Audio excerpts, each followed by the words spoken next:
not sure about. And Mr. Magrino. Here. Can I get a motion to approve the June 9th, 2022 minutes?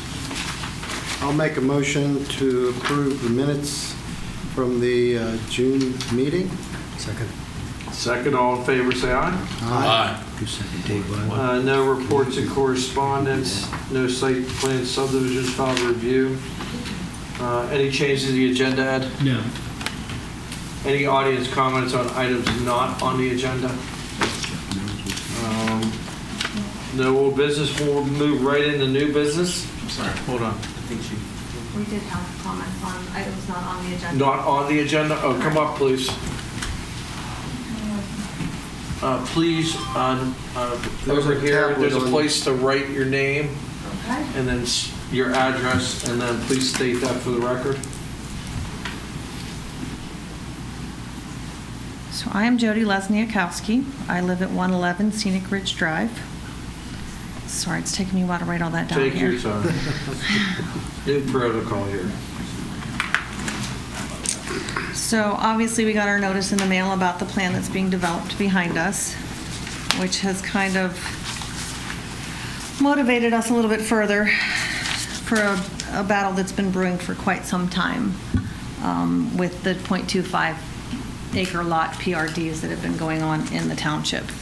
And this is something that we feel very strongly about, and we're not pleased with what's going on back there. You can fit 6 of these homes, according to the way these have planned, on a football field right here in Peters Township. That's how close together these lots are. They are not consistent with the way the township was as we purchased. They were not consistent with the way my husband grew up in this township. And we're not super excited about this. And when I mentioned this to several people, because I've noticed this has been going on for a while, because I'm a real estate agent here in the area, and I help people move into the township all the time, and lots of people are looking for houses not on 0.25 acre lots, and they can't buy one here anymore. And that's really starting to devalue some of our property values overall, because people who want to put very nice houses in can't put them in because there's not enough property to put them on. And so council last meeting told me that the reason why that they did it was because they wanted some sort of diversity in housing, and that they wanted to see people be able to have those lots that they didn't want to take care of, and they were talking about smaller houses, et cetera. And so I pulled all the data from the MLS here, and I'll leave this for you gentlemen to take a look at. Our township as a whole, $400,000 to $600,000 is our average sales price across the entire township over the last 5 years. The last plan that we have constructed here, it's between $600,000 and $800,000. This one here is between $600,000 and $800,000, well above the average for the township. This one here is almost at $800,000 consistently. So all these 0.25 acre lots, all they are doing is making the builders and the developers rich and ruining the integrity of our township, because people wanted to move here and our values have stayed high because of the half acre minimum. And when we started to bring this attention to people here throughout the community, they had no idea this had changed. This comprehensive plan snuck through very quietly, and we plan to change that. I will be getting signatures as best I can. We have a lot of questions on this comprehensive plan. In this particular plan, which is what I'm here to address tonight, we have a zone across a major artery highway, basically. I live on that road, that you've got the green space for. Where is this? The Wildbriar plan that's being developed behind on the Maley farm off of Venetia Road. Okay. The green space that this developer is presenting here is across Venetia Road. You want a kid crossing that? This is your green space for your community.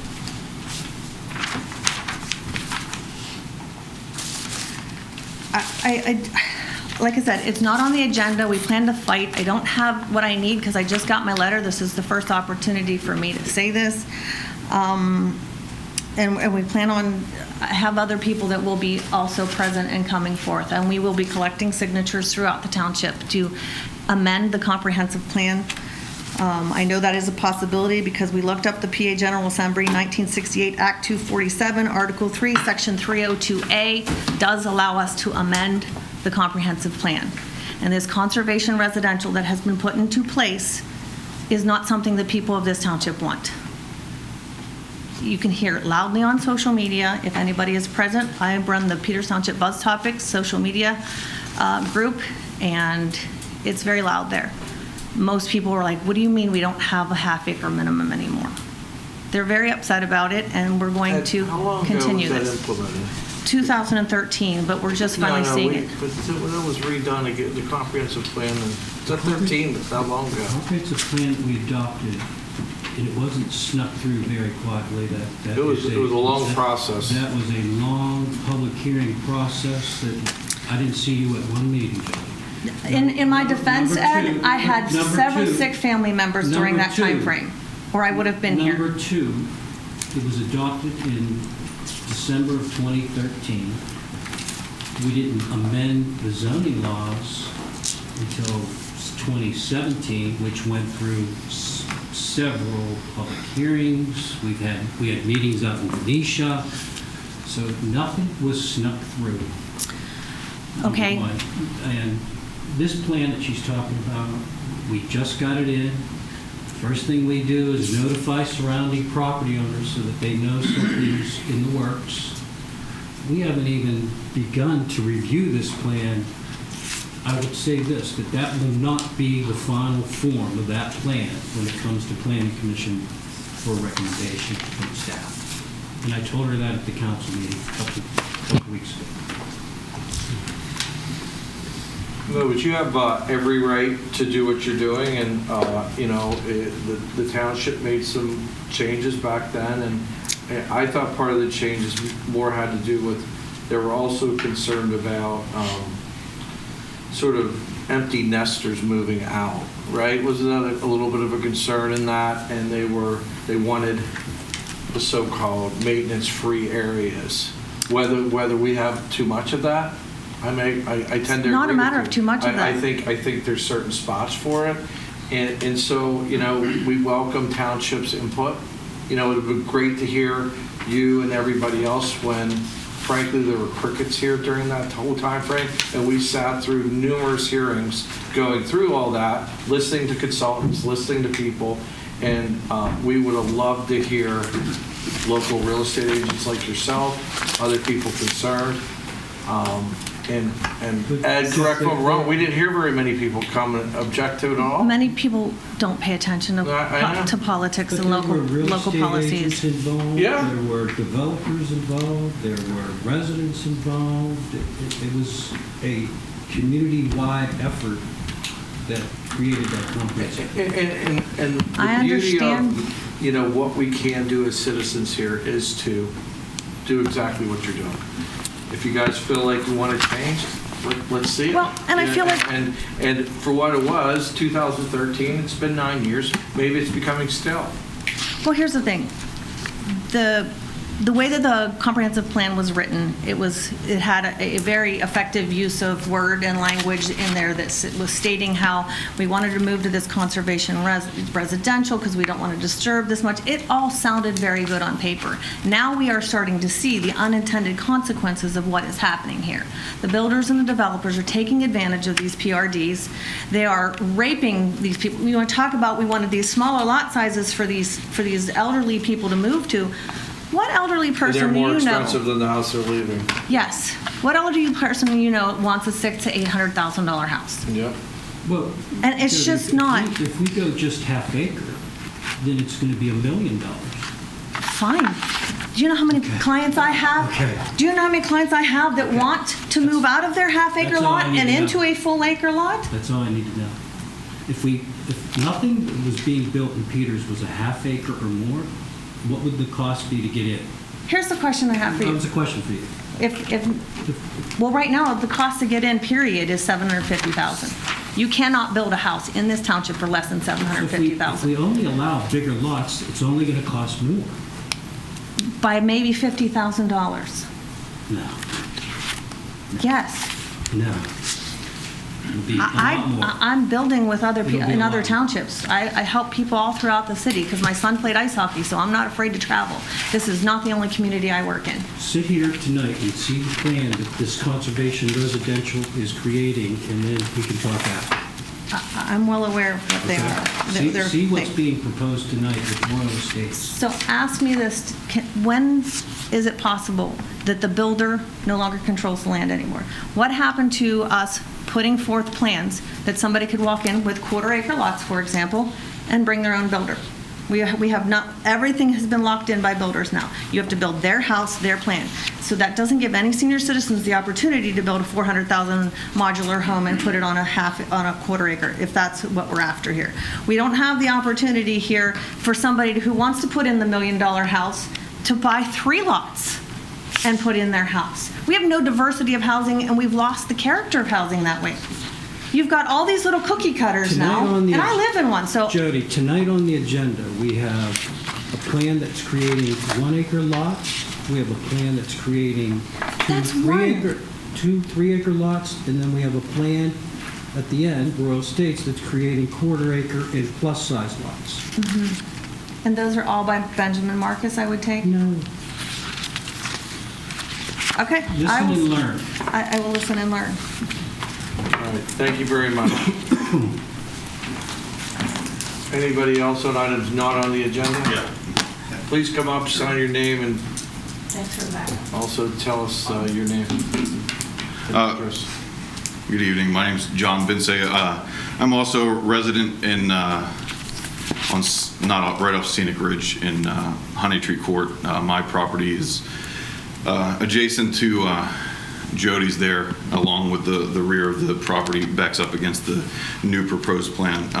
My approach here is not really about what was passed then, but how I don't really believe that these planners or engineers are really taking us seriously as a community. Just to harken back to what Jody said, right? There's minimum open space requirements. I'm not arguing about the size. I'm just simply looking at the plan that they put forth. To reiterate, they're taking what is currently an open space, taking 20 to 25% of it and making it into a retention pond, which is not usable nor safe for children to be around, and then also re-adding it back in as open space. It already exists as open space. Not only that, it is not contiguous to the plan at all. There's no safe passage. Are they going to do a traffic study? The site distance on SR 1008, along with the speeds there, we know we have a speed problem on that road. Why? Because there's police all over that road. I see them all the time. Not only that, somehow they think that we can be easily duped into thinking that a 15 by 40 section can then be considered as part of the entire open space plan, to include that in their entire 34.9% or 12 acres of open space. I hate to use words here, but do they take us for idiots? If you look at the picture, they take these little sections that would normally be the corner of someone's yard and then include that in the open acreage. It's absolutely ridiculous. Not only that, the area that they use, they're counting the parking spots as open space, right? If we look back to what the issues that we have with the dam, are they considering 500-year runoff similar? I bet not. They're not going to consider that. Are they considering what the topography is? Do we want to be North Strabane? Do we want to lose 5 or 6 of these houses and then be in court because Ryan or whoever it is walks away in a couple years and washes their hands, and then it's the residents and us here, the ones paying for that? So there's really no topography. There's already a stream there. My question is, who is going to own all this open space? Are they going to maintain it? Because now it's going to add an additional cost to the township if it's a park or an open space. Where the utility easement's going to be, their paths, their plan is not fully connected. They're showing paths, but they're really not showing how any of those connected. What will actually be in this area that they call a park or open space? Will the developer clean the stream of the bathtub and various other things that are in the stream currently now. The walking path here does not make any sense and will create maintenance or burden, and if it's not on the township, then it's going to have to be on an HOA. I don't see why the township should bear that burden of the additional maintenance due to that. So that's really my biggest concern. One of the largest pieces of open space is across the street from SR 1008, across the street, with no crosswalks, which would not be safe, no path, the added retention area. They're literally taking away open space and then saying that, and then giving it back to less and saying there's more. So my approach is a little bit, more technical. To give you personal information, I'm a registered professional engineer in the state of Pennsylvania. If I saw this plan, I would reject it. It doesn't meet our requirements. I think that they're just trying to skirt our rules. I don't see anything in here about auto turn, making sure fire trucks, school buses, etc. can get here. There's literally no room for parking. If the most people in this township have 2 to 4 vehicles, they're not, I don't know how many of you put both your cars in the car if you have a garage, half of it there, so you got one car out on the street. Are they going to be able to get through? Are the trash trucks going to be able to get through? Are the plow trucks drivers going to be through? I realize this is a preliminary plan, you guys haven't do it. I'm just asking you to technically look at this. And I don't find it serious. I wouldn't even review this. I would send it back to them, revise and resubmit. This is a joke. It just really is. I don't think they take us seriously in here. I think realistically, 1/3 of these homes would disappear if they actually complied with the open space requirements. I am right there, just behind it. There is, I don't want to call it a forest, but a large amount of trees. I'd like to know, what they plan on doing with that. Are they going to be removed? If they are removed, we have to deal with runoff and, like I said before, about the topography and stuff. I really just wanted to approach this from a technical thing. I'm not against development by any means, but I just don't think that they're really taking us seriously, and it makes me angry. It really does. So, and not only that, looking forward, and I know that this is a different council or commission, but the additional demands we're going to be placing on sewer, runoff, drainage, all that stuff. I think that all of that should be in here, and we really need a plan from them on how they're not going to negatively impact. If we go to the dam, we know we have a problem with storage, right? Maybe we should consider these new developments have a surcharge on their new homes that can help contribute to making those improvements, since they'll directly contribute to more runoff, which will then go into drainage. So I appreciate your time. Yeah, please come back when it's on the agenda. Yep.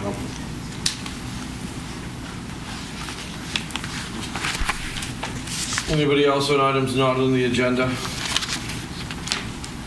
right, well, we go into the first item of new business, Planning Commission recommendation, Brookwood Place Amendment Number 6, Magnolia Drive. Planning Commission should be familiar with this. This is Brookwood Place Amendment Number 6. This is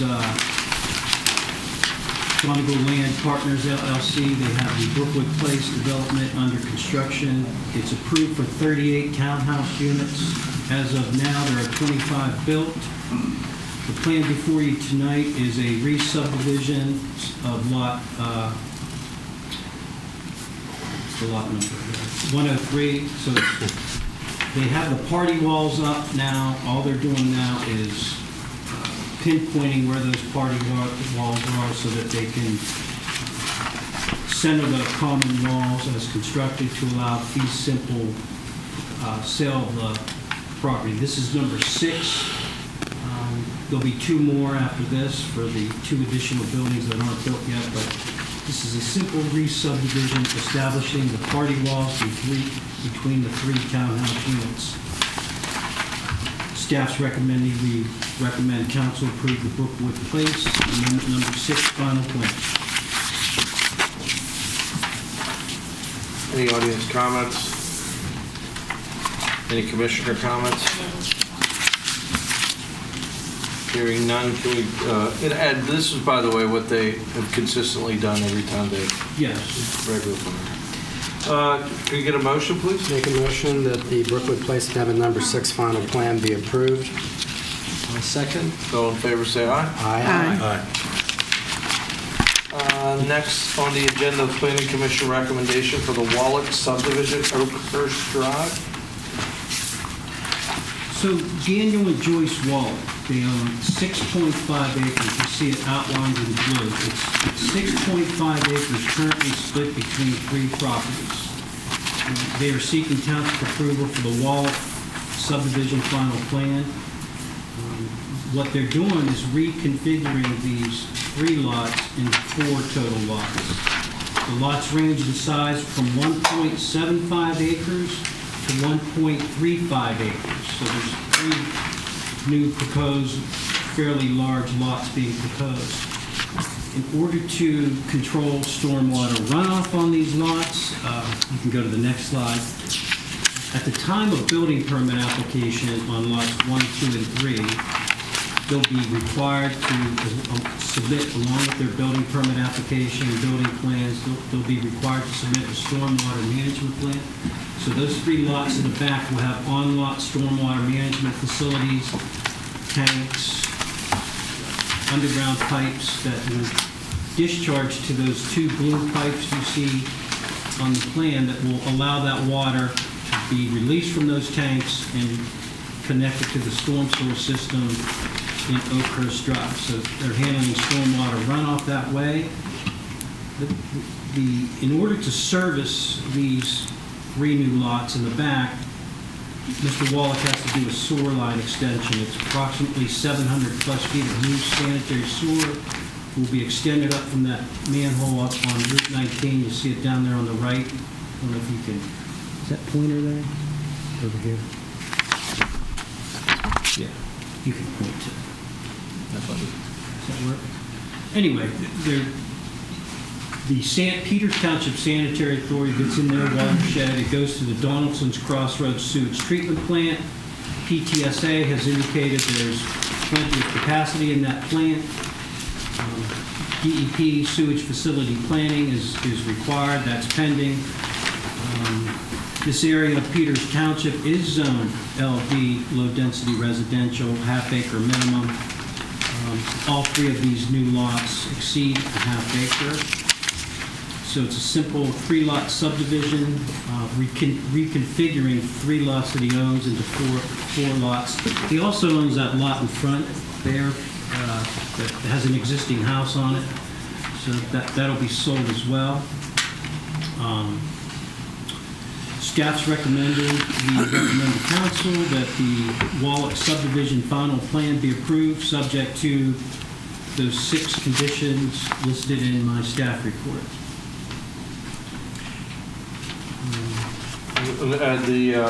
One of the properties, is that just right behind the Dunkin' Donuts there? The Dunkin' Donuts would be to the right of the screen there. Yeah. Where's the access to these 3? Oakhurst, off of Oakhurst Drive. There's 3, that pointer doesn't work very well. We need to get a new one, but there's 3, you see 3, you see it? Yep. There's 3 large strips of land that extend from the back all the way out to Oakhurst, and that's where the 3 driveways will be. Gotcha. So for 3524, is that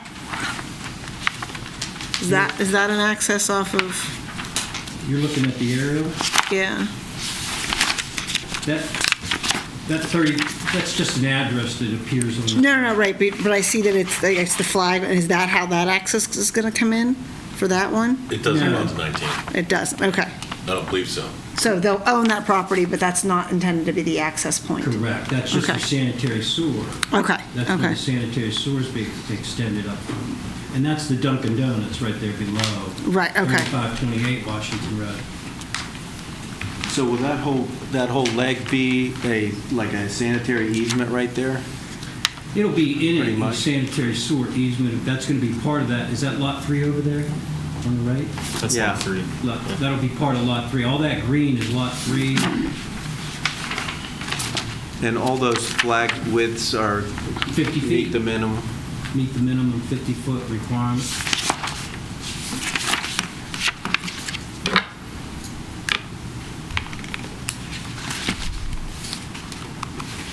And all the sanitary's gravity?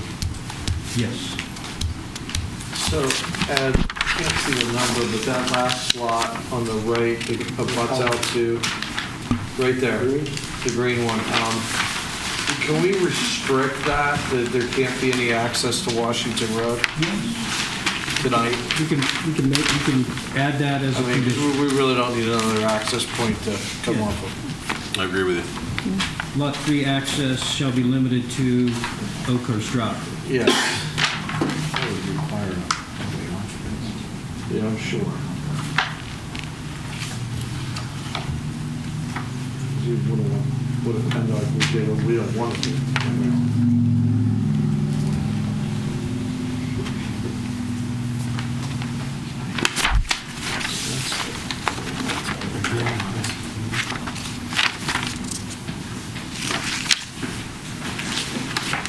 What's that area now, just all woods? Yes. Is it flat? Pretty flat? No, it slopes toward okay. Route 19. Gotcha, okay. Stormwater had us very concerned here, and that's why we made them put those private storm sewer pipes that will get runoff back to Oakhurst and not pouring down on the Dunkin' Donuts. Yeah. There's a wall Is that there. like, there's a big wall there, right? Yes.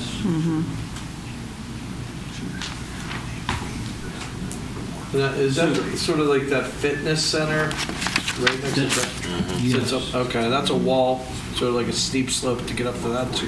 Yeah, so those 3 lots in the back, we can flip to that. You know, when they build, they'll be putting in on-lot stormwater, so all their driveway, all their roof will go into an on-lot stormwater facility, and then that'll connect to those pipes that you see in blue, that'll connect to the storm sewer system in Oakhurst. Okay. Only surface water will naturally flow downhill, not roof water, driveway water. Are we contemplating infiltration in those areas? I mean, you're obviously got a good gradient. I'm not sure the water will seep out down through that, given that I'm not sure the elevation change, but maybe that's something that, I don't think we can prohibit it, but it may be something we take into consideration when they do go with individual lots. Stormwater. You know what I'm saying? Yep. The other thing is that property next to Dunkin' Donuts, the upper property, that's a daycare facility. That's a daycare facility right there. Do we have any concern that just based upon it's a residential, obviously backed up on a commercial, that anything can be done to add any type of buffer zones so that you don't end up with, then I just envisioned at 110, people clear that, they make a bigger lot, they push their house to the corner, and then they're complaining that there's noise, there's, things like that, because it's a daycare there that's open from, I think, 6 a.m. to 7 p.m. So do we have, what are our buffers on either side of that? There's natural buffers behind the daycare center. We can't make the Don't. residential buffer the commercial. Because Yeah. there's a natural landscaped area behind the daycare center, and it's quite a distance away, that Lot 3 house. Yeah. And that's basically staying the same, is what you're saying. The 110 is not, it shows a 110 on mine. That'll be the existing house that is there. But my Wallace intend to sell that as well. Yeah.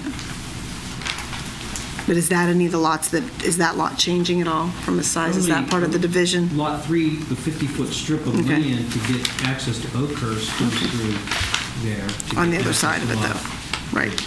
But on the other side. Correct. And that's a fee simple, that's not an easement, right? Fee simple. Okay. Those large arms that stretch to Oakhurst are part of the lots.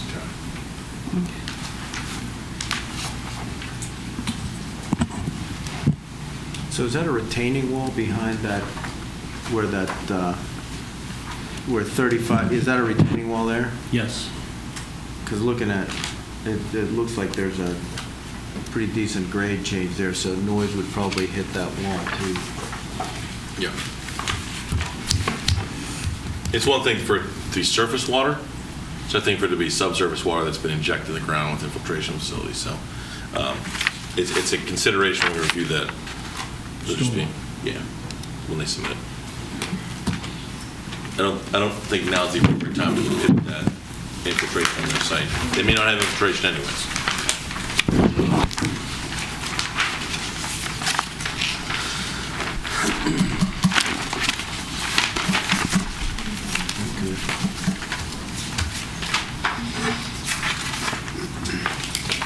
Any audience comments on the Wallach subdivision?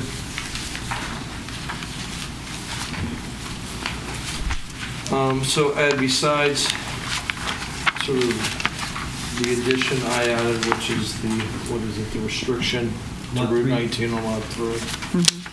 Is there any other commissioner comments for the, if not, can we get a motion? Yeah, I'll make a motion.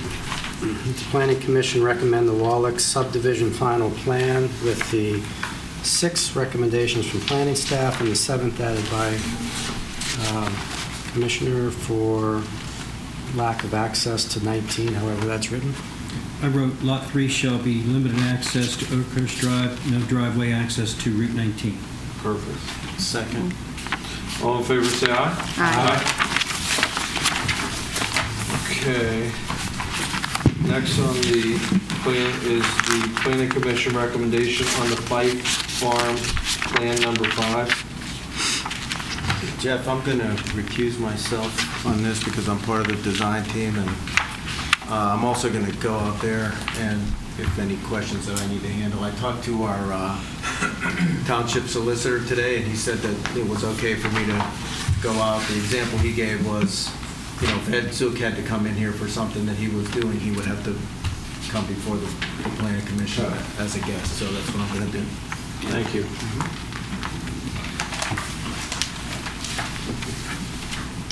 Okay, so the next item on the agenda is Fife Farm Plan Number 5. The applicant is Aeon Properties, and they're the owner's consultant. This property is off of Thompsonville Road. It is 13.04 acres. It's zoned LD, low-density residential, half-acre minimum. The plan is surrounded on all 4 sides with half-acre, low-density residential. The plan, as being proposed, is going to extend existing Fife Farm Lane approximately 453 feet, so it's going to exceed our maximum 600-foot length for a cul-de-sac. Back a few months back, both Planning Commission and Council approved a modification to allow Fife Farm Lane to be longer than 600 feet. That approval was subject to them putting a new hydrant in, and this plan shows a new hydrant, as well as limiting the number of new lots off of the new extension to Fife Farm Lane to 6 lots. The plan before you is a plan to create a total of 6 new lots, and then the existing farmhouse will sit on its own 1.1 plus acre lot. These lots range in size from 1.1 acre to over 2 acres. So there's 6 new lots being created that are over an acre.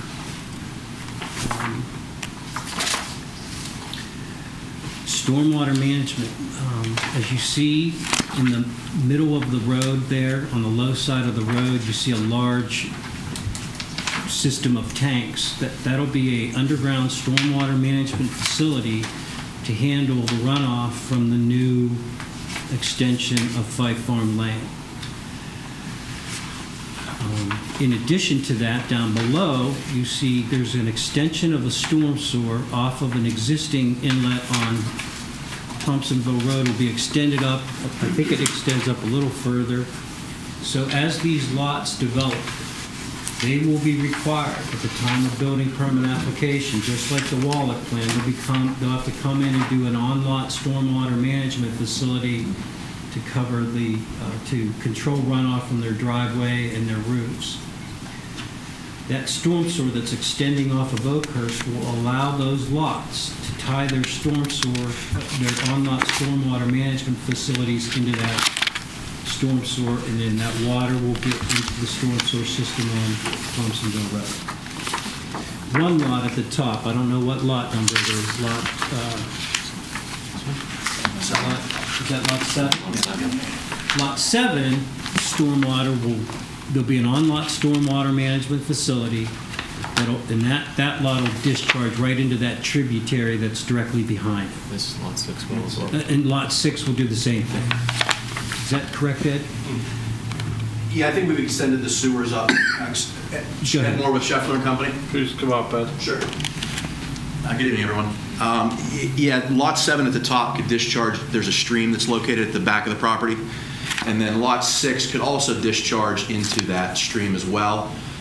Or if we extend the trunk line over, we could pick that storm up in that storm pipe and carry it out to Thompsonville, I believe it is. Yeah.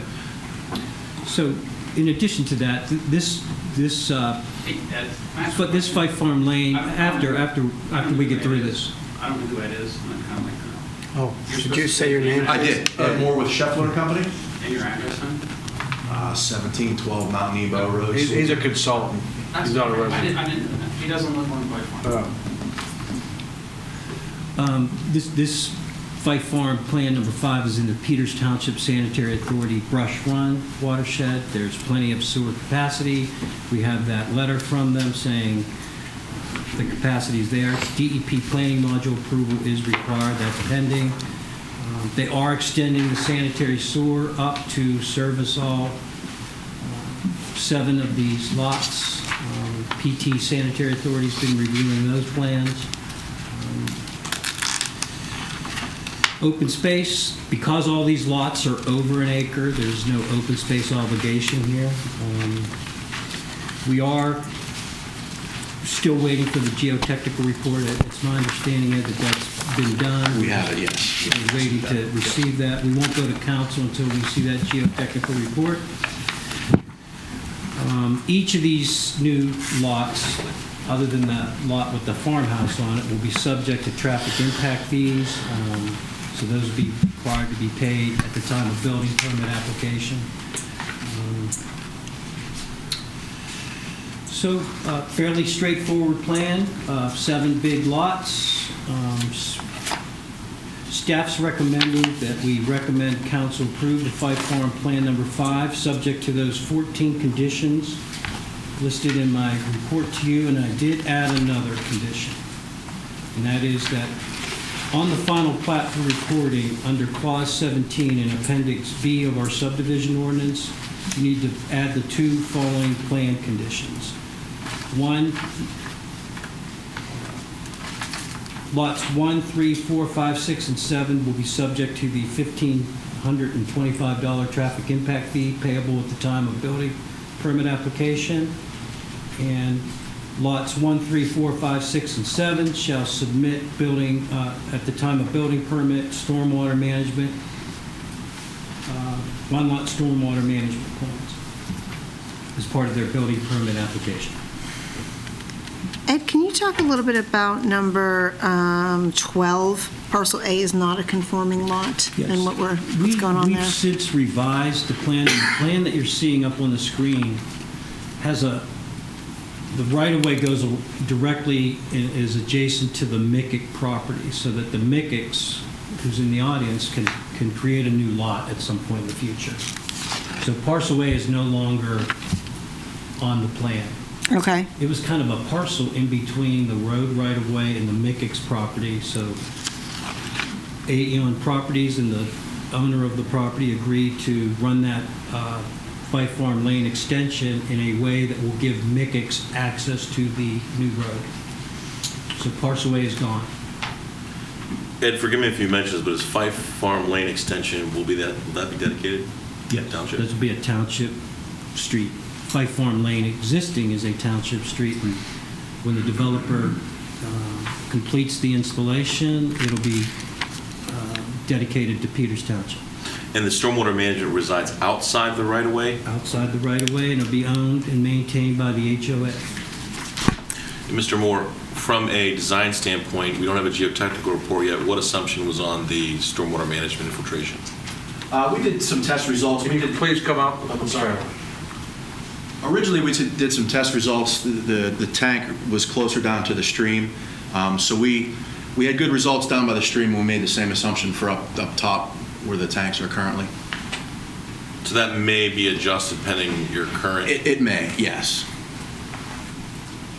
What may be adjusted? Well, depending on the the location will probably stay the same. It's just a matter of, hopefully we get the same type of infiltration rates at the current location as we did when we did the original design. So that could change things slightly if we get different results. And have you ordered those with the current geotechnical report that you just received? We did those in-house, so the geotech didn't do those, so we'll have to go back out ourselves and do those. Is that comment picked up in Gateway's letter by chance on the revised infiltration test for the current location? We do not have the revised infiltration test. It's my understanding that I believe it was modeled without the infiltration factored in. For what, the existing tank? For the tank you have proposed. Right, because we didn't do a test there. We Right. used the where it was in the original location. So in the event that they have it, it's going to help the situation. Is an NPDS required for this? Yes. It is. Gotcha. So, or this is or is not an MRC design? It is not. It's not. With zero infiltration. Well, we don't know that we have zero infiltration. At this point, we're assuming we're going to get the same results we did, but we have to go out and test it. When will we know? We just have to get that scheduled. So is this application complete here this evening? Is it complete? Yeah, we know what we're building, so I'm not sure that we do. We do, yes. With the way the tanks are designed, yes. I mean, we know what we're... So we're designing for a worst case scenario of zero infiltration. I'd have to check that. That's what we're saying. Yeah. I want to go back to my question about parcel 14, or parcel A. So with parcel A eliminated, are we still at 6 Yes. spots? So then you mentioned about that it provided for that another neighbor could potentially subdivide again, right? So, But then wouldn't that we're take only us at- over? We're only at, there's only 1, 2, 3, 4, 5 lots off the extension. Lots 3, 2, and 1 will be off the existing section of Fife Farm Lane. So there's 1, 2, 3, 4 lots that'll have direct access to the extension. So that leaves the potential for 2 more off of the extension, if Mickey so desire. Lot 3 will have access to the existing cul-de-sac on Fife Farm Lane. The first 400 and some feet? Correct. So that leaves what, lots 4, 5, 6, and 7 is the only lots that have access to the extension. And did council approve it with the same language that we had as far as the number of additional? Was that 6. approved? It was approved the same way that we had written in? Okay. Council's approval of the modification limited to 6. Okay. And that's the same number that we had with the same language? Correct. Okay. On the grading plan, it does not yet contemplate lot grading.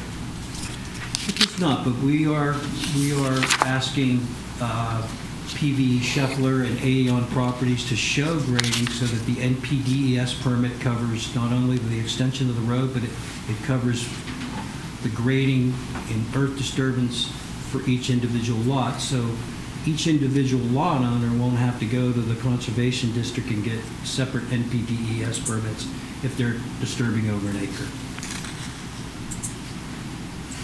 There's a permit path there that you guys can iron out. But my question specifically, looking at the large gas easement with respect to grading and where that house is going to sit, and just from a clearing standpoint, has that been flushed out? We're confident that that's a viable lot. It looks it, but I just want to hear it from the development team. Yeah, we didn't do a house location plan to grade in a house or the lot itself. Again, like you said, we think there's ample room there to do that, but we haven't put pencil to paper to figure out exactly what's going to happen there. When we start looking at gas line, house location, on-lot stormwater management, floodplain, infiltration, it's going to get a little tight. I mean, you know where I'm going with that. So just make sure that there's no real comment there other than just a cautionary question, if you will, just from a grading perspective, not seeing on-lot grading, pad grading just yet. It's almost a 3-acre lot there, if I'm reading it right. 2.85 acres. 6. But you're really hemmed in because you're probably not going to be on the other side of the sanitary. You're not going to be on the left side of the gas. So it got real small real quick there when you start grading things in. That's just an opinion. Yeah.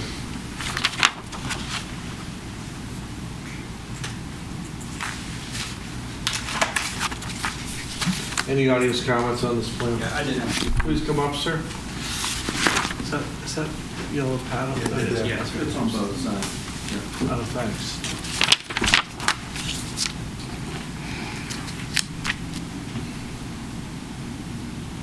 I'll start off with saying I'm really glad to hear there's concerns with runoff because... Can you please introduce yourself? Yeah, I'm sorry. I'm Todd Micketts, 201 Fife Farm Lane. I live on the adjoining property to the Fife Farm Development number 5.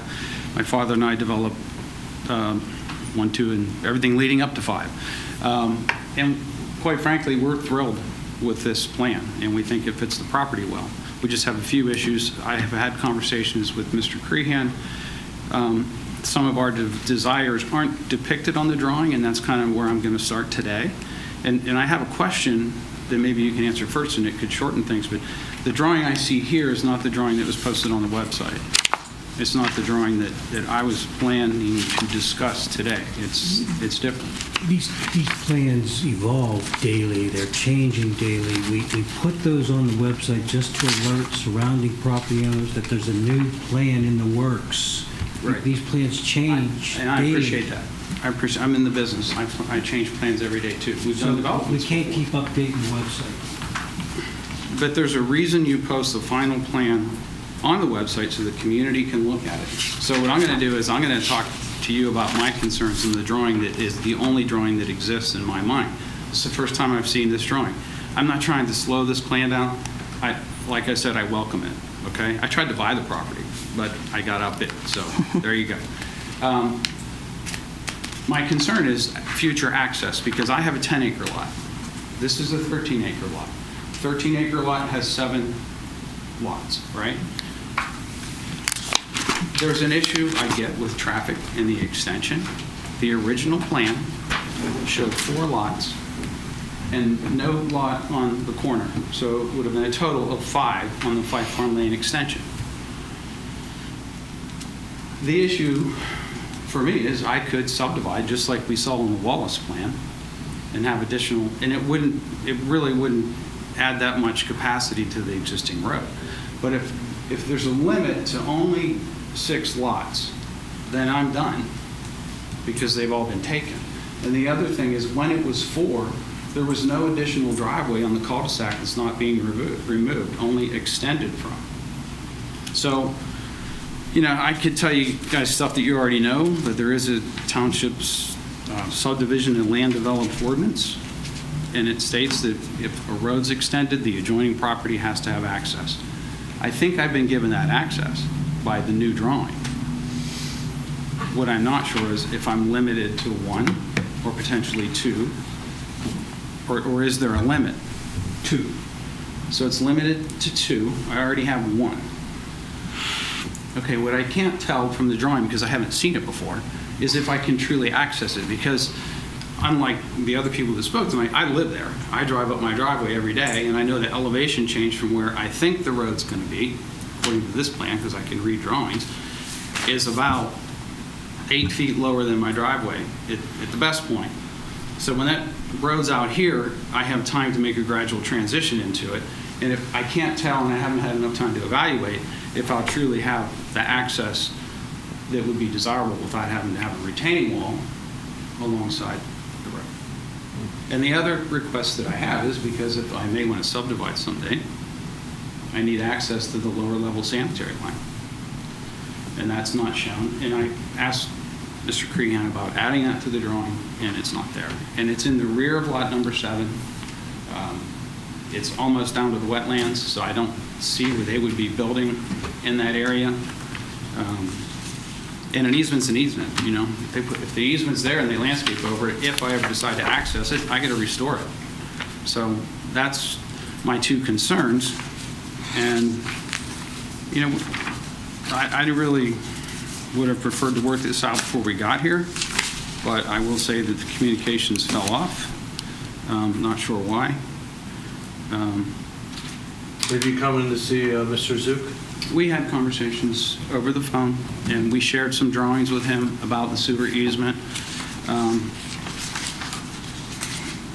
Yeah, maybe I missed that. I didn't, I've been in front of Ed before these meetings, but I thought... There was things that needed to be worked out between Nickix and the property owner that I could not get involved. Okay. In terms of access to the sanitary sewer, you have a sanitary sewer manhole on your side of Fife Farm Lane that I you do. can access. I do, but I have to pump to it. No, it's downhill. Now, my sewer invert is higher than my lower lot. If I were to subdivide, my inlet is higher than the lower point of the property. Not for any new lots that you create, they'd have access to that manhole. Well, if I put an extension in the way Wallace did, it has the required footage, and it's the right-of-way strip back to the lower portion, it would end up being lower. Good. Can I respond to that? Yes. Hi, I'm Ted Cartafilis, and I'm part of the design team. And so your concern is with this lot back here? Something that you future want to add to that? Can you back up a slide to the ones that, yeah, one more, the aerial photograph? So what's your concern now? Well, my concern is if I were to do something here, the inlet's here. This is all fall up to my existing property. So if I were to do something here, That all falls down to that. So go back to the topo. So these lines here, if you were to do something here, these lines are the same elevation. So you could come right in on this line and come right to that sanitary. what if I'm down here? Well, you're already in the wetlands there. You're not going to build there. Why would you build there? I'm not in the wetlands there. The other option would be to have this here. Would you be willing to pay for that extension through there? Because we don't need it. I just want the easement. You just want the easement through. Because I don't need it either. I quite frankly don't really plan to build there. I may put a barn back there. That would be totally a different thing because I come off my own. So you really don't need the sanitary. You just want the sanitary. Well, maybe my definition of barn is different. So that's what I mean. Mine has running water. Yeah, so it doesn't matter though. It could be a home. It could be. And I'm just saying that, you know, we originally. The sanitary is here right now currently and it's tied in. And if you were going to do a lot here, you could have access to this. The driveway that now comes to this could be kept on this. The next driveway could be there and the next one could be right off of that as an access, right? And all that would be, and in the worst case, you know, pumps are a lot better now than they used to be. And I know that we use grinder pumps all the time for development. Yeah, I have 2 properties with grinder pumps and we're continuously servicing them. Does the township have an ordinance that I'm not aware of that would compel us to require an easement there? I don't know about compel, but I guess my question is, a township item or is this a individual property owner question? I think it's more that something that needs to be worked out between property owners, but I don't have a problem extending the easement. That's a discussion with Mr. Cook. It just restricts the buildable area of Lot 7. Yeah, I mean, that would be a discussion with the owner and the potential owner of that lot there, which, you know, I think is already. Can I buy the lot? That's what I asked Sean. He said, no, it's already sold. Yeah. You have to work it out with him. Well, I'm here working it out with you because I don't know who that is. And that's why you're here getting the approval, not me. And you have to remember that the first thing you came in with was 4 homes, not 7.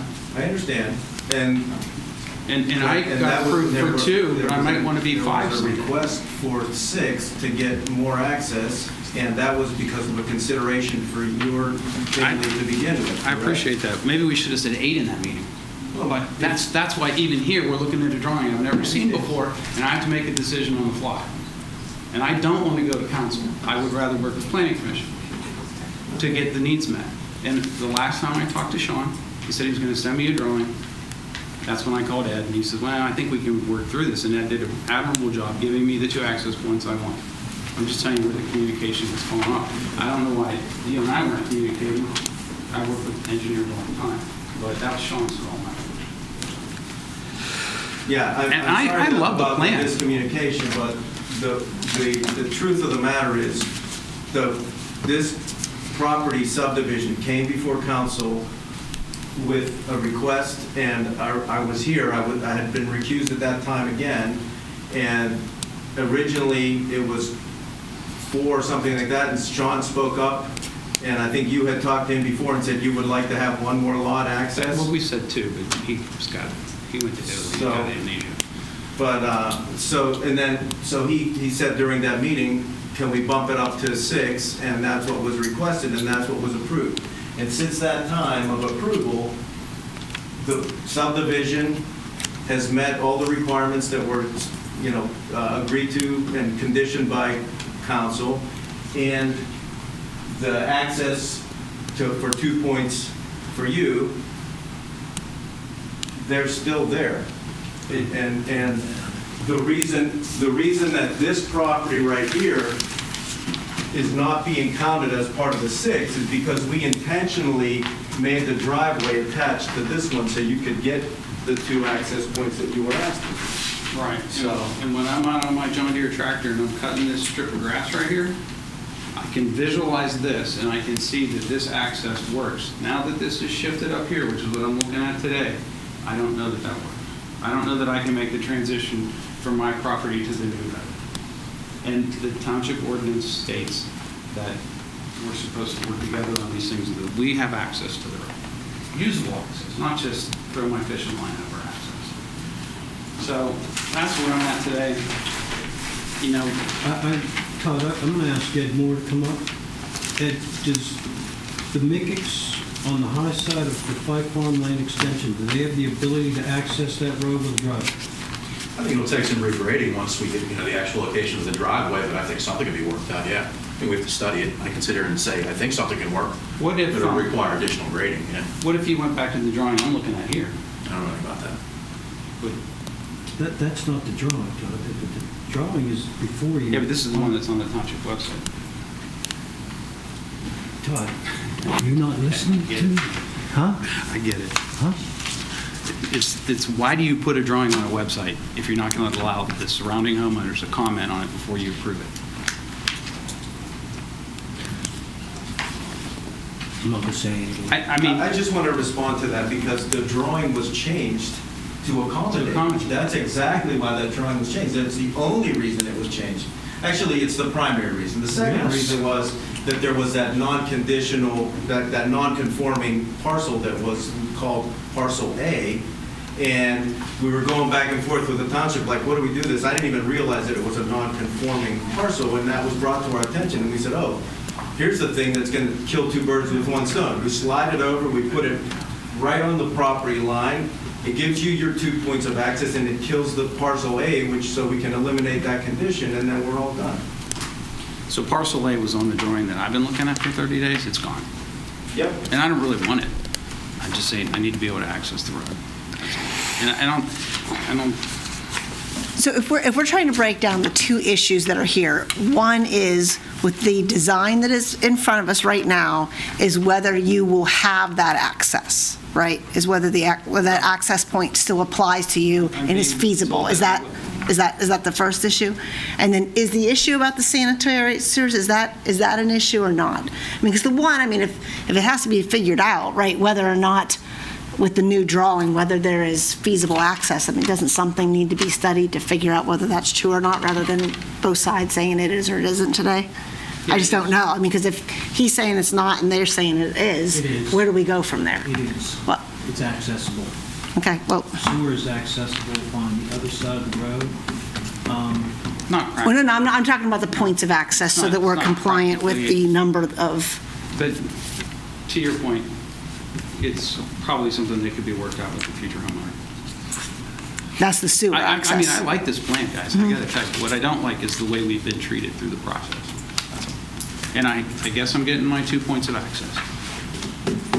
So, If I could speak, Ted, if I could speak, I'll just come up and introduce myself. So my name is Chris Antipas. I live at 281 William Drive in Canonsburg, and I'm one of the individuals that has pre-purchased essentially one of those properties. And I think that I would just comment to say that we've been somewhat cursory informed of the scenario, but we're amiable to iron out details. But our expectation is that we do not want to incur costs or restrict building that does not benefit us.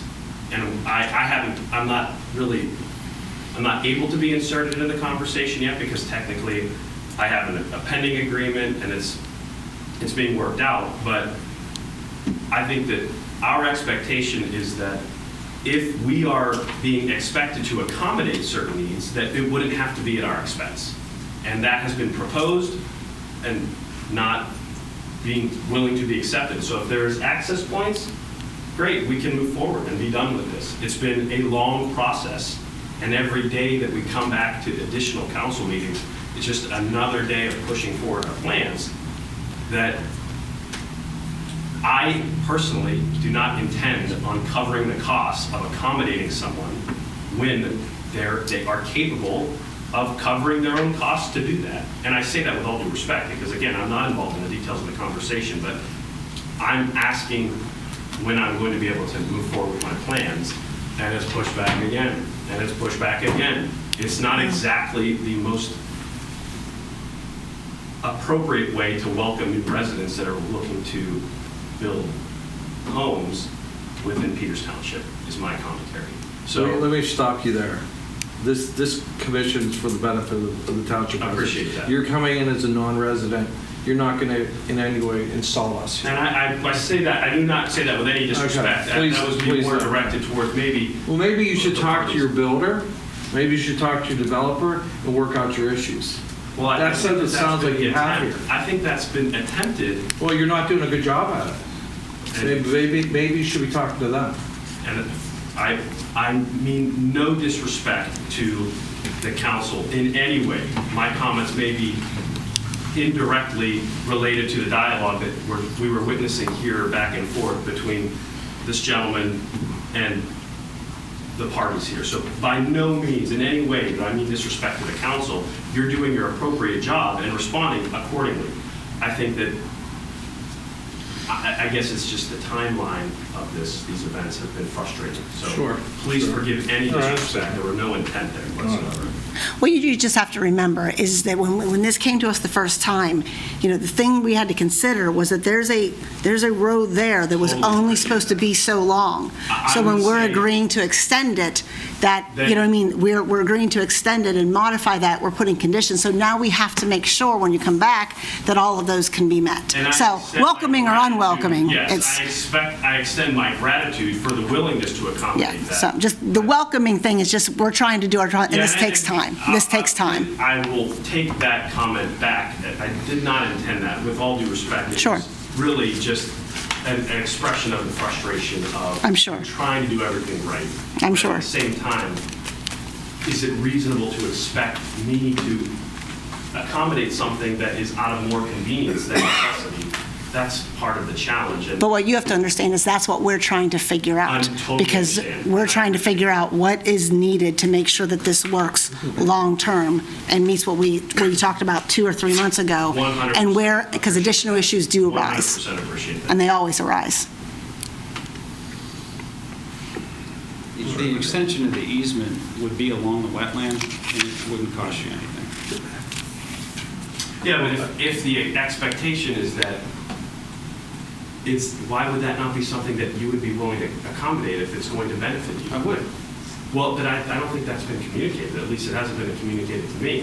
If we're more than happy to, if an easement, if there's intentions to use it, why not just get it done and not necessarily wait so that if something's built there or there's trees or anything that we want to put there, why wouldn't we just get that done now?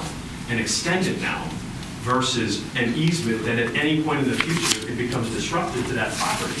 If the intent is going to be to use it, pay for it, get it extended, get it done, and then we can build whatever we want, wherever we want, knowing the limitations of the land versus, okay, a year from now, 2 years from now, 10 years from now, all those beautiful trees that you planted, guess what? Those are being ripped up because we're executing the easement to extend the sewer line. If you want it, we can do it now. We'll extend it, you get what you need, you pay for it, and then we can take care of our plans. That's been part of the process. That's the disconnect, I think, that we're willing to be accommodating to that. That makes sense. Well, I've does heard make more sense. from him than the developer, so there you go. And it's not necessarily. And And I don't think it should be the township's business to intercede. What I do think the Right. township needs to do is uphold what the planning commission is supposed to do, post drawings, leave them for the review for the community. I don't think we exactly did that here. I'm getting my 2 points of access, you know. I'm glad I'm not the first resident in here tonight saying, man, I got a juniper woods in my backyard, and in my case, my front yard. So I'm grateful, and again, I'm grateful for the work you guys do. We have runoff issues along Fife Farm and Snowberry, you know, and you're taking them seriously, so thank you. Thank you. But I still oppose the plan the way it is because it's different than what was on the website. Okay. Any other audience comments on this side? Any commissioner comments? Well, I mean, I guess my question is with these, if we're trying to move forward with these staff recommendations, I mean, is there something that needs to be stated that, you know, 2 points of access need to be provided? I mean, I don't know how far we need to go into it or not, but the question about the 2 points of access, I don't know. I can't sit here today and weigh, and I don't, you know, subject to everybody's opinions, I can't sit here and weigh whether the 2 points of access are provided and it's workable or not. I don't know that, just looking at these plans. So, What's your thoughts, Aaron? They're extending the right-of-way, I'll say 300-plus feet along the Mickix property line. That's more than adequate room to create 2 points of access to the road. I guess as long as the gradient. What is not clear about that? well, I mean, you're saying it is, Ed, but I mean, we're just looking at these plans, and I'm trying to make sure, is that an opinion or is that a fact? Wait, our engineers are here. Does Mickix have access to Fife Farm Lane Extension? Josh? It's available, right away is there. I think it would The right-of-way goes right to the Mickix property. If your property abuts a township road right-of-way, that gives you access. That's the answer to that question. Anything else, Michelle? No. Can I get a motion, please? I added that condition, just to number 15. Yeah. Two-part 15.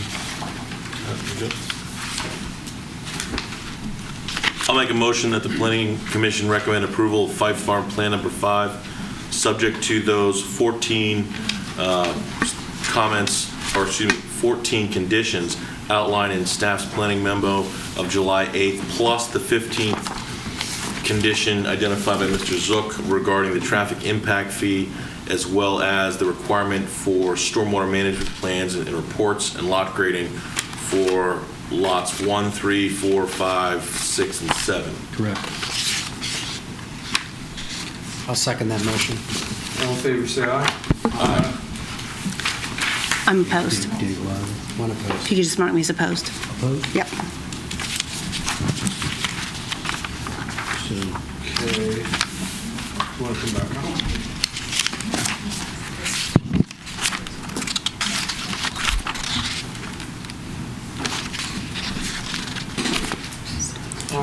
Next on the agenda is Planning Commission recommendation for the Royal Estates preliminary plan, Sugar Camp Road. And I'm going to recuse myself from this one. I represent the owner of the property in other matters not related to the development, but I think it's close enough that I should recuse myself. Before you tonight is a request from Sugarwoods Associates LP, the property owner currently and the proposed new developer for the Royal Estates plan. It's at 490 Sugar Camp Road. It's known as the Arabian Horse Farm. The request by Sugarwood Associates LP is for preliminary plan approval by Planning Commission. Ultimately, the preliminary plan has to go to council. So it's a recommendation to council.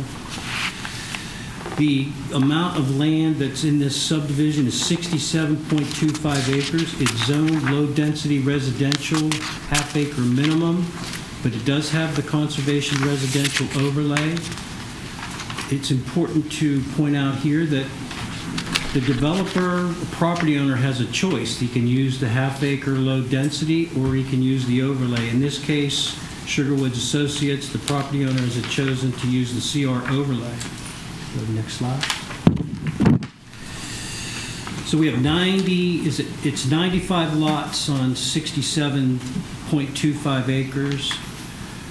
That equates to 1.43 lots per acre. As you can see, the layout, the lots range in size from a quarter acre up to over half an acre. There's a couple larger lots in there.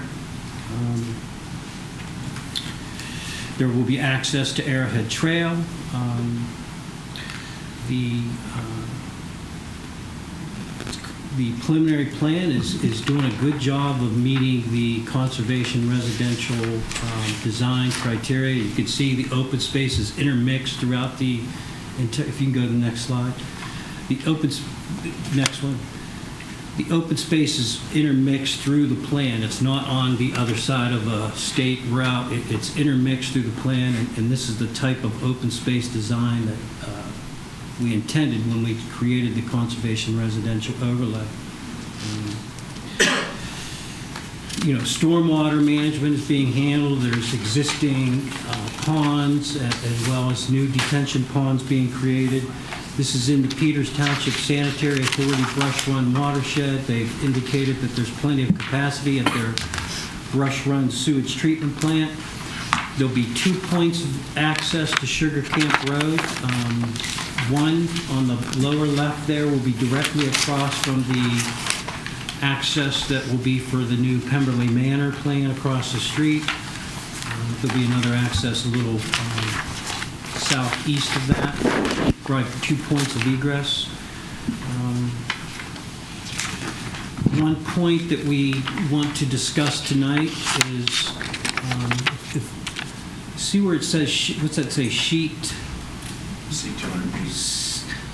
There's a gas line that runs to the right, to the north, and that's where this plan was proposing a future connection. There's quite a bit of acreage up on Churchill Road that we need to accommodate in terms of providing access to infrastructure. So if you can go up toward the front of this slide package. Right there. See that gas line that runs there, that blue line? That's where they were showing that future connection. We don't want a road to be built over a gas line like that, so this plan is showing an alternative way in which they'll provide access to that undeveloped property to the north. That undeveloped property to the north fronts on Churchill Road. It's quite a bit of acreage, so we want to make sure that we interconnect those neighborhoods. All these lots will be subject to the 1525 traffic impact fee. We do traffic studies for all new developments. This is Sugar Camp Road is a state road. Venetia Road that you guys live off of is also a state road. There are traffic studies underway. Our traffic engineer, Mike Mudry with TPD, is working with the consultants. Who's doing this study, Mike? Gateway did the study. Gateway's doing this study on behalf of Sugarwoods. So we look at traffic, and we require all new developments to pay traffic impact fees. Each of these 95 lots will be paying $15.25 per lot for traffic impact fees. Plus, if their traffic study shows there's any improvements that are being triggered by this new 95 lot development, this developer will be required to make those improvements. If there's a turn lane needed, if there's a a widening needed, that the state will require that this developer do that. As of now, I don't know that the traffic study is indicating any of that. So we made some comments on the original traffic study. Gateway addressed those comments. It's been back into us and to PennDOT, and the traffic study at this point indicates no turn lanes are needed out on for the main access point. So really, it's just an issue of site distance, and we're working through that. And I think they're going to have the required site distances they need at those two access points. And then I think the other point, Ed, will be when they line up across from Pemberley, but this would be subject to PennDOT's approval, talking about having something like a crosswalk or something to get from one side to the other. Yes. But again, that's a PennDOT approval. How about all these houses now, 95 additional houses, what's going on across the street? And all of that traffic, I guess, what would have hit down right by the fire station right there? Sugar Camp and Is that just going to add a lot more traffic? It will, but that's not the only way all this traffic will go. And as you know, we've got the roundabout coming next year at Valley Brook and Beebout. We've got Thompsonville Beebout coming in. Because that's going to be 2024. Yeah. It's important for everyone to know, we did a traffic study. We built out the township. We've identified approximately 20-plus projects that need to be done as we develop. We know what those intersections are that need improved as we continue to develop. When we instituted traffic impact fees back in 2007, our traffic engineers built out the township, what type of traffic will be in the township. We identified the 20 intersections that need improved, and we're working to improve those intersections as we continue to develop. my question for you, because we hear today inflation is 9.1%. When was the last time we updated the 1525? And is this something we should be continually updating, because obviously construction costs keep on increasing? We update every year. Every year within 12 to 18 months. Okay. We're required to by the MPC. I believe it's every 3 years. We do it every year to 18 months. And what we do, Ed mentioned there's 20 projects, and quite frankly, if we try to build all 20 projects with impact fees, the impact fee would be much higher. It'd be more like $4,000 or $5,000 a trip. So the program itself is short funded. I think the last time we did raise the impact fees, I think they were in the $1,400 range to the $1,500 where we're at now. $1,525 now. It seems like we're still low. We compare that to the other surrounding western Pennsylvania communities that have traffic impact fees, and we're all in We're that- right in the same range. Wasn't it just, what, a year ago, was somewhere out in the Monroeville area? I mean, there was very few that had the impact fee. Very few. Cranberry, Murraysville, Pine Township, North Strabane looking at it. I don't know how they're going to come out. North Strabane's looking at it right now, but very few western Pennsylvania communities have traffic impact fees. Yeah, no, I think it's a good thing. I just want to make sure we keep on meeting with inflation, that's all. So if we can go back to that first screen slide, next one.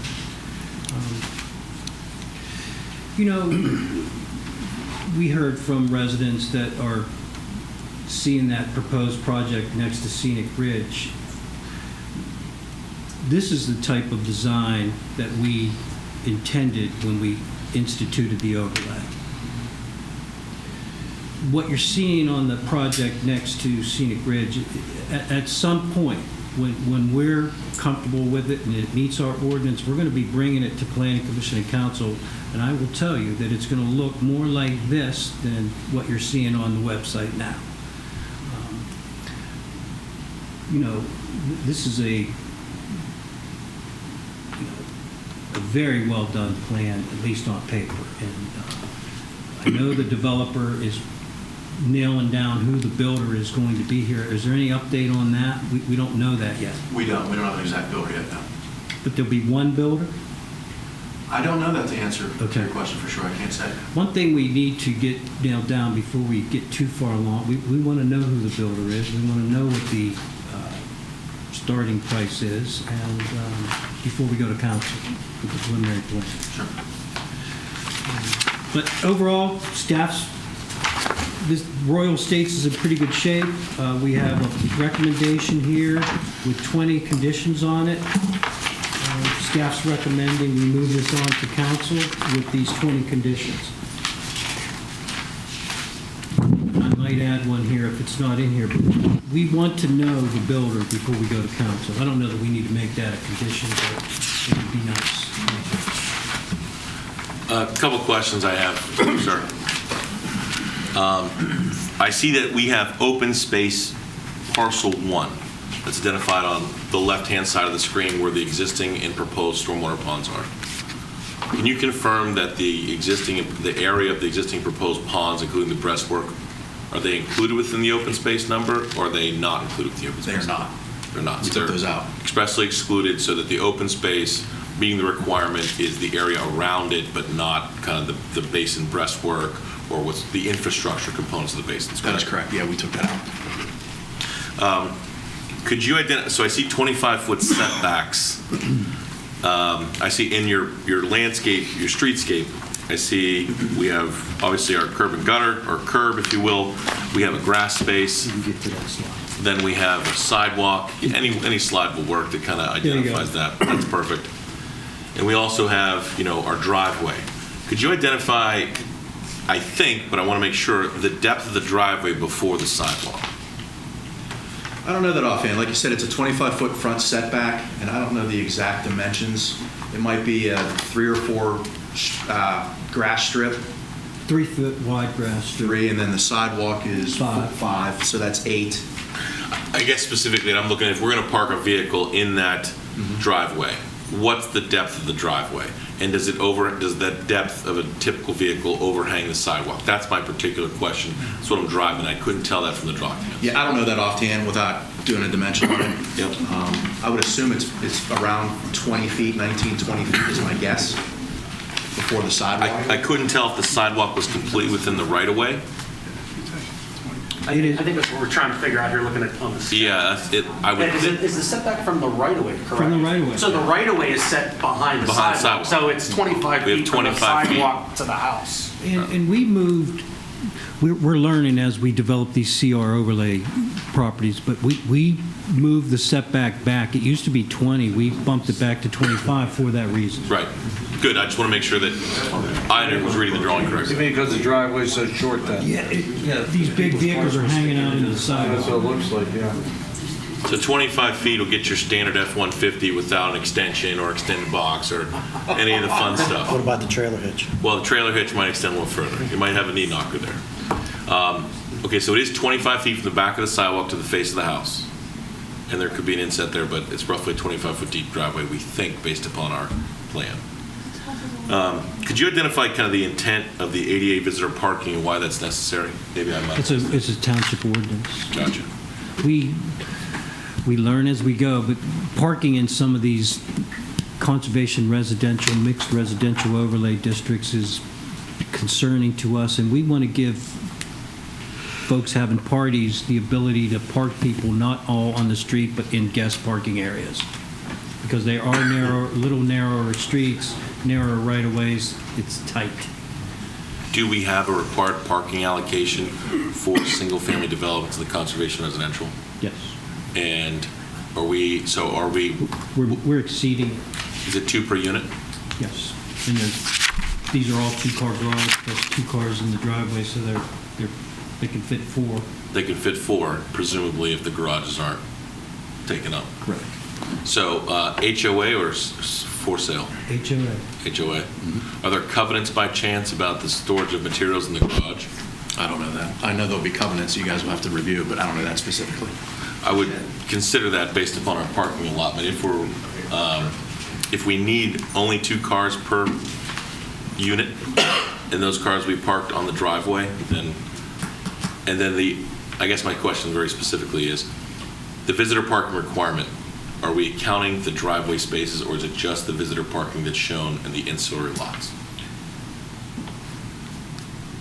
to meet the visitor parking requirement? From my recollection, it's 1 per 5 lots. Yeah, So one guest spot for every 5 new lots. Gotcha. And those are all ancillary, not on the driveway? Correct. Correct. We're required 19. We're showing 26. Understood. throughout the, I think there's a group of them right here. Yep. There's a couple right There's a few different areas. All throughout the plan, you have some guest parking. So based off these driveway and being two-car garages, is this going to be more small? These are all going to be pretty small houses, right? Patio house? No, single-family homes. Just with Go to the two-car- renderings all the way to the end. These were the renderings they gave us. I don't know where they came from. I don't know what the, I'm hearing that the starting price is going to be in the $500,000 range. Right. I don't know who the builder's going to be, but these are single-family homes.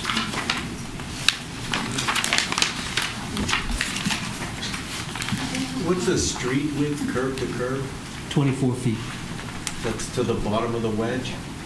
Or Top of include wedge curb to wedge curb, top of? correct? So 22 feet between the wedges. Yep.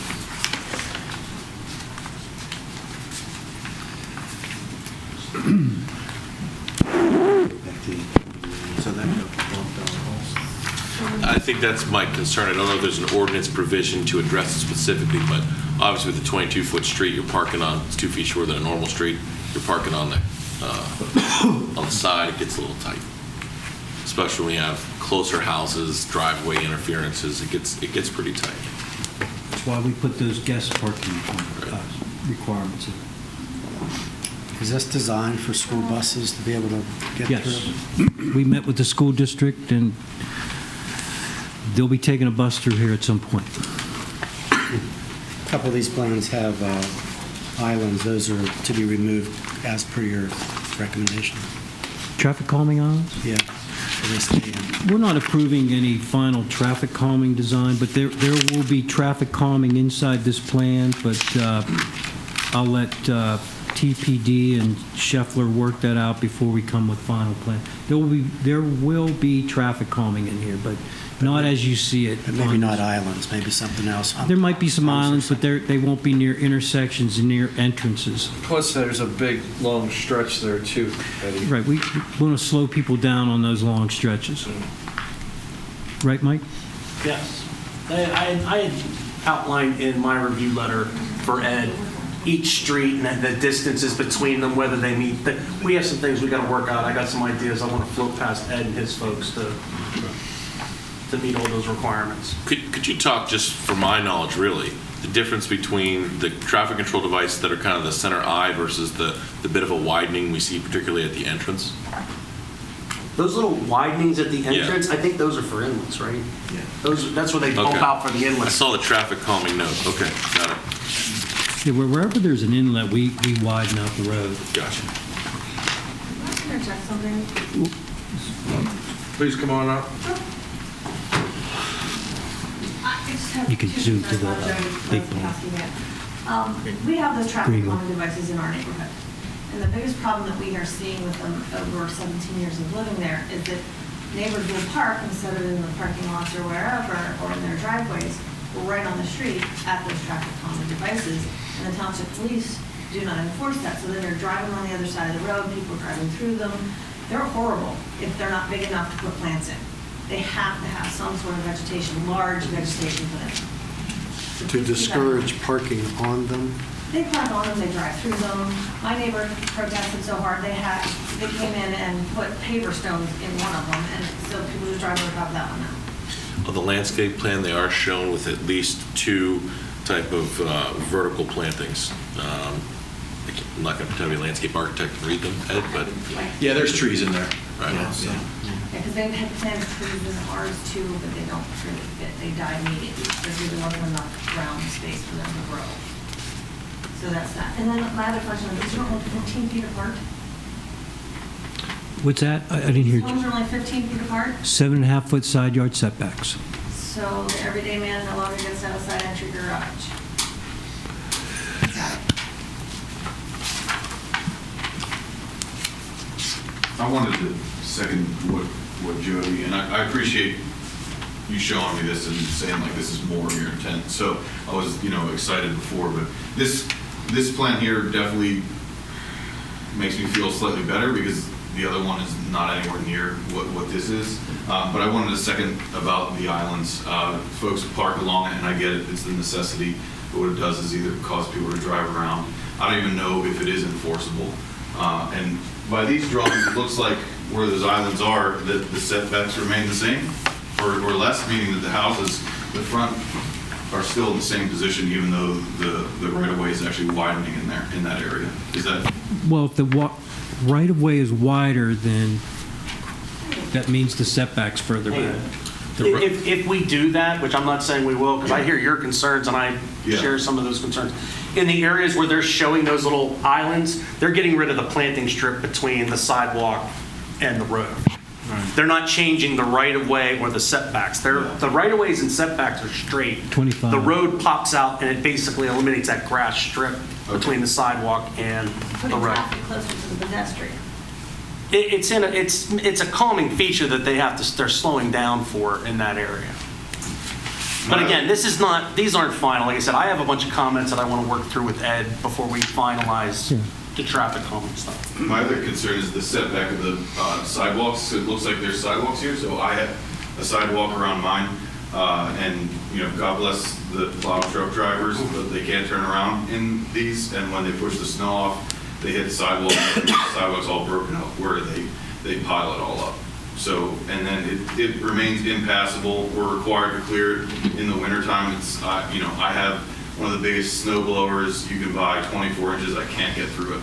So because of the setback of the sidewalks, I can't comply with the township ordinance to clear my sidewalk in the wintertime when they make those large piles of snow. And then the other item, could you go to the one that showed Sugar Camp Road?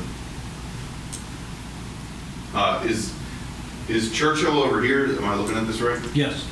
So this is like a 35-mile-an-hour road. The sight distance really concerns me, especially with the speed, because most people are not traveling 35 miles an hour, especially down that hill, and that's why there's typically a police officer over here enforcing speed, but there's really no way for them to enforce the speed over here. I worked for PennDOT before. I know when they do traffic studies, they look at what the speed is. It's not 35 miles an hour there. I really think that they're going to have a sight distance problem here, outside the traffic. Maybe if they could straighten that. I don't know if this is all a portion and you take out the curves, you have more sight distance. But we know that this is a problem because we lost our three-way intersection because there were too many accidents from the amount of traffic on that road and the speeds people were traveling going uphill, let alone downhill. So those are the couple of concerns that I have. And, in the township that we live in, there's a lot of people with huge SUVs and they're all 19 and a half feet. If there's not that amount of clear space, I'm not sure how the majority of those vehicles fit there and clear the sidewalk. But if it's 25 feet from the right of way, which is behind the sidewalk, then clearly that wouldn't be an issue. Thank you. Please come up, sir, and introduce yourself. Hi, Brian Lesnikowski. I'm Jay's husband, Sam, 111 Standard Bridge. I just have a question on this, and I agree with you. This is a better layout, much better. 95 on 60, 50% to 80 on 30. But there's a lot of common space that's being divided up between all the houses that they're paying for anyway. And there seems to be space behind all the lots. Why is the setback being set at 25? Why don't they just extend the lots? People want to do things in their backyard. They want to build pools. They want to put in. Right, but if I move the lot back 10 by feet, keeping then I pull that setback back. keeping the homes closer to the road with the sidewalks gives people more backyard, less earth disturbance. But why not extend the lots 10 feet and spread the Less 10 feet open. across all Takes the away lots? open space. But you're just adding it to the lots. We don't want it in the lots. When it's part of the lot, it gets built on, it gets pools put on it, tennis, we want it as open space. Okay. That's what I want. Thank you. One quick question here in the report regarding geotechnical. I'm seeing on C300B, there's a slope that goes from 2 to 1 to 2.5 to 1.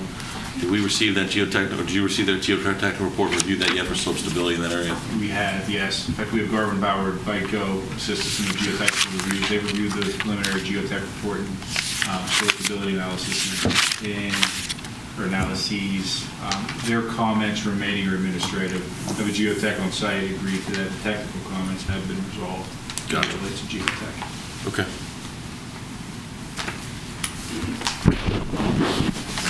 That's another, earlier in audience comments, there was talk about Norster Bain and slides. We require all our new developments to submit geotechnical reports. We have geotechnical engineers out on site when the earthwork's occurring to avoid that. We don't want that to happen in Peters Township. Are we doing forensic geotechnical, like slope stability analysis once we get the compaction testing from the as-built situation? So the request is, yes, the geotech of record, I believe geomechanics prepared this, have somebody on site. As we know with geotech, you can drill a billion holes and there's always interpolation. So the request is to have geotech on site confirm that the assumptions of the report were correct, confirm compaction testing is done adequately, and then prior to the developer requesting bond release or release of their financial security, have that geotechnical certification submitted, confirming that the recommendations, the procedures of the geotech report are followed. Fantastic. Real quick, did they not do geotech analysis in Norster Bain? And I don't know that. Was that not approved by a geotech engineer? We don't know that. Right, that may have been the case, and that's just my concern. I think going beyond 2 to 1 is like, why take the risk? I didn't see anything steeper than 2 to 1 on this. Okay, he just mentioned 2. Someone said 2.5. I said That's 2.25 to 1 is shallower than 2 to 1. Oh, okay. That's our max slope is 2 to 1. Yeah. Seeing a transition in the middle of a slope, it just gave me a question as to why that was that way. Typically, it's because there's a geotechnical analysis that said don't go all the way to 2 to 1, knock it back down a little bit. So that's why I asked the question if that report was submitted to support that that was a stable slope. Can I speak actually? Rocco, you know me. My name is Lauren Lisniakowski. I actually do not live within the township. I live over in Cecil, but I grew up here. And it honestly brings me to tears to see what's happening. I don't want to live here. Where are you supposed to put anything in that backyard? I currently live on a 5,000 square acre lot in Cecil in a townhouse. And why would I leave that the same size lot with less area? Because my townhouse takes up less room than that. I'm sorry. I've sat here through this whole meeting, trying not to say anything because I don't live here yet, but I want to come back. I love it here. My husband and I both grew up here. His parents live over on East McMurray. We want to raise a family here. I'm 26 years old. I can't move back here right now. And I really don't want to if this is what it's going to look like. I can't build a pool and a shed and have a 2-car garage and put anything in that garage other than cars. And not have anywhere to put a tractor to even mow that grass. Where am I supposed to put a swing set or a pool or anything for a family? 5,000 square feet when you're putting a house that's 50 by 50 on it is not a lot of room. It's not. I get it. We want open spaces and green space, but not everybody develops their land out to the max of their lot. So even if you increase the lot sizes, that doesn't mean that they're going to fill the entire thing. So it does still stay green space. My parents live on an acre lot. That's how I grew up. There's green space all around us. The farm behind us is still green space. It's not going to be soon. I'd love to live right behind my parents, but not if I can't do anything there. It's really upsetting. I love this township. I don't want to leave, but this doesn't make me want to come back. Thank you.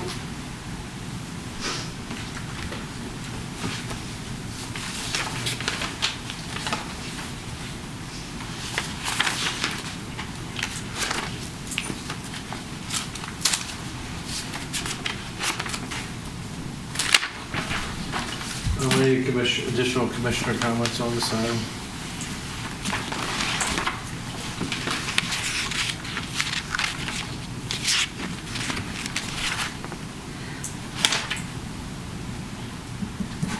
there a motion for this Royal Estates preliminary plan?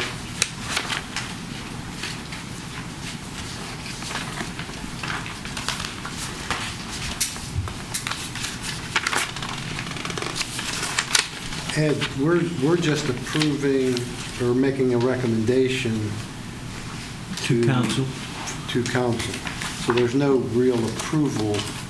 This isn't the final stop. It isn't. We're in the preliminary plan stage, so the preliminary plan comes to Planning Commission. It'll go to council for a final preliminary plan decision by council. Once that council decision on the preliminary plan is finalized, then they come back and to Planning Commission and council with their final plans, which will be final plan for recording and final construction plans. And by that time, it may be known who the builders are going to be. Yes. Some other details could be flushed out. Yes. With regards to...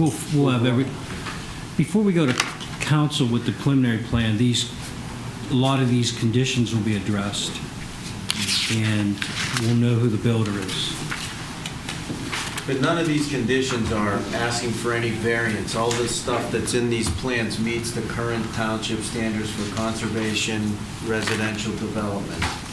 No variances are being asked for. So zoning didn't have to rule on this at all?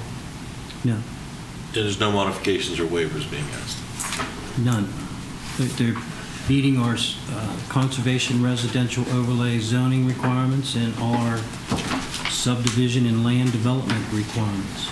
So even if we as a commission did not want to see this Arabian horse farm turned into this, legally, they could just overturn us in court anyway. Absolutely. If a developer wants to develop, if a property owner wants to develop his land and develops it in conformance with our rules, the municipality has one choice: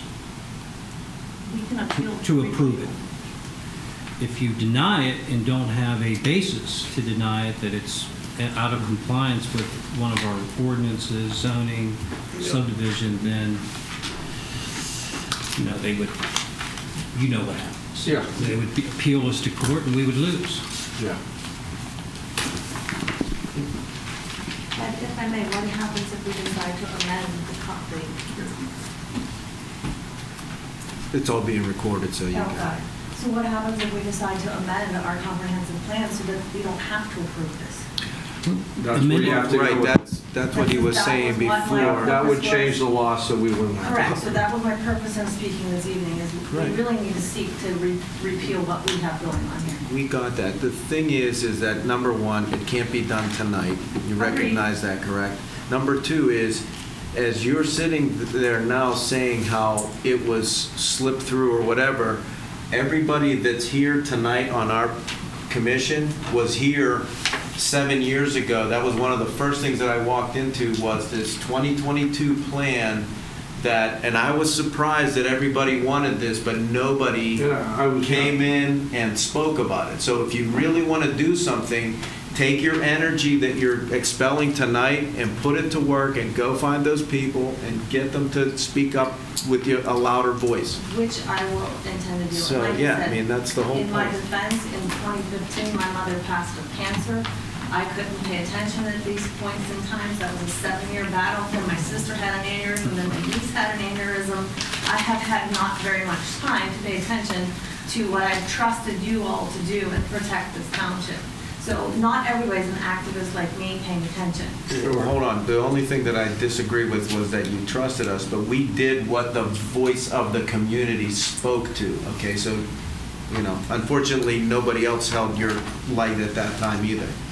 So, just so you know. Everyday man isn't paying attention. The voice of the community that pays attention is the one that's profiting the most. So we've had some emotional testimony tonight. I just want to make sure from if there is an amendment to the comprehensive plan or the ordinances, just to be clear as to the implications to this particular plan, this has been adequately submitted under the current ordinance.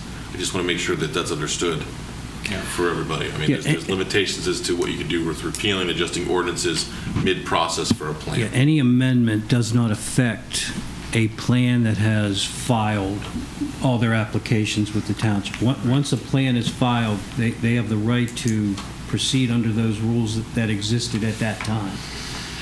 So, you know, there's a few other plans that are floating around out there that have been filed, like Woodbriar, that have the right to develop under the regulations as they exist. All right, do we have a motion for this Royal Estates preliminary plan, Sugar Camp Road? I'll make a motion that we recommend approval for this plan to be submitted to council for their review and approval. I'll second. All in favor, say aye. Aye. Ed, any other items? Thanks for your time, everyone. Nothing else, Ed? I don't have any other items at this time. Meeting adjourned.